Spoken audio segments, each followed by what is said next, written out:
It's 8-bit, you little shit, that's right, punk. Just rage and quit, I don't care, don't give a fuck. It is time for me to go level up.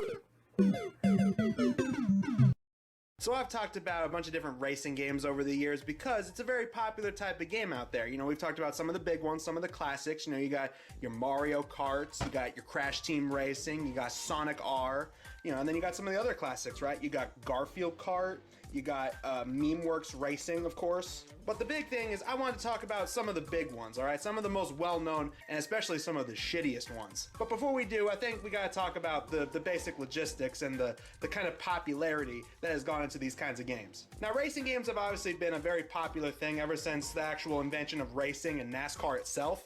Not that I would know, I don't really watch a lot of NASCAR, right? That shit ain't for me. But with some of the old school classic games like Rad Racer, they definitely helped popularize these types of games.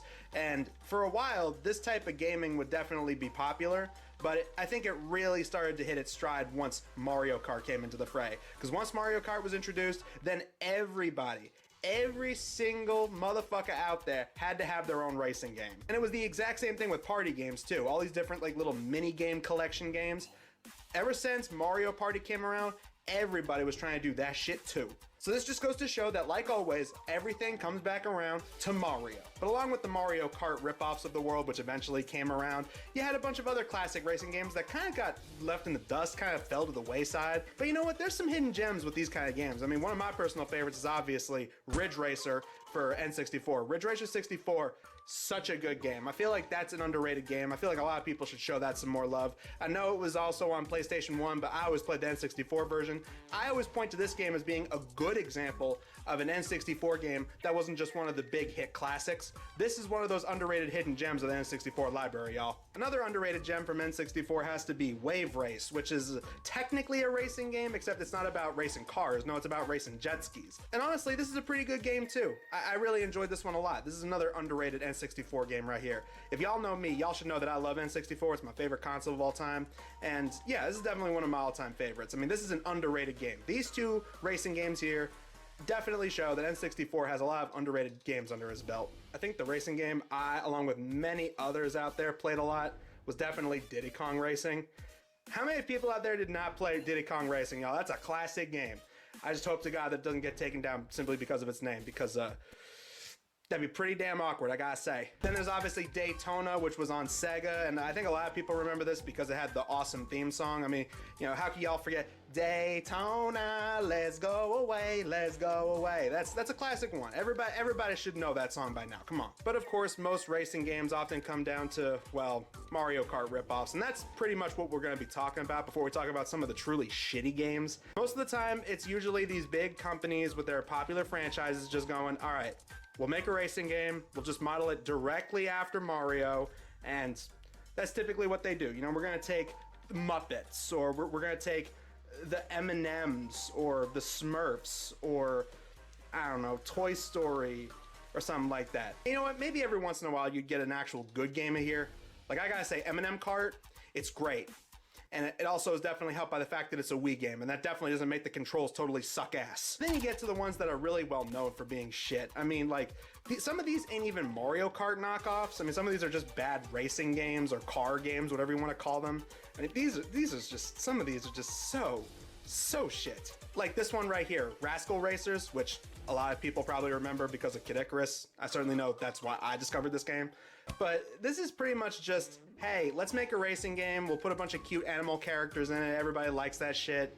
And this one's just not good. It's just so basic in its design, and it's just so generic, and the characters don't play well. It really is like a shittier version of Diddy Kong Racing, and minus any kind of charm or any of the memorable characters. I mean, that game had a bunch of memorable characters, y'all. I mean, come on. That game practically gave us Conker.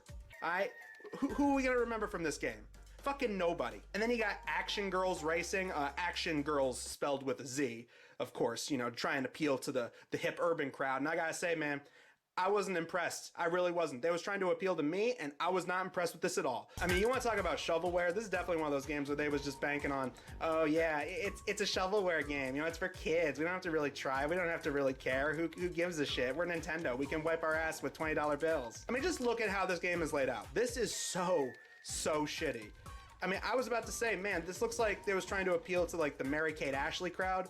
Then I found out there actually is a Mary-Kate and Ashley racing game, and I was like, oh, fuck. Now, one of the most infamous examples of a poorly designed racing game is obviously Big Rigs.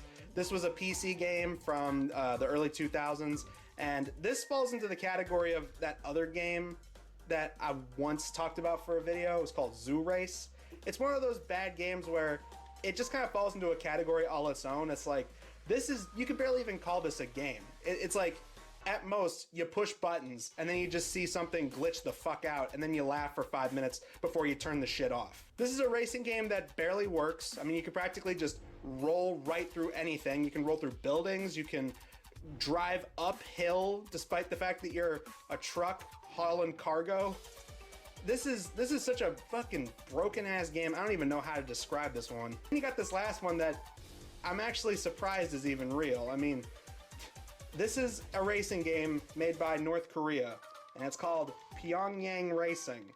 And it barely feels like you're even racing in the streets. Because after all, it was made in North Korea, and you know, they try to keep their streets clean over there. Because, well, I think we all know why. The fact that this is even real, this feels like that fucking Hong Kong 82 game or whatever. It's one of those things where part of your brain wants to say that it ain't real, but you're looking at it, it's right in front of your eyes, plain as day, and yeah, this is real.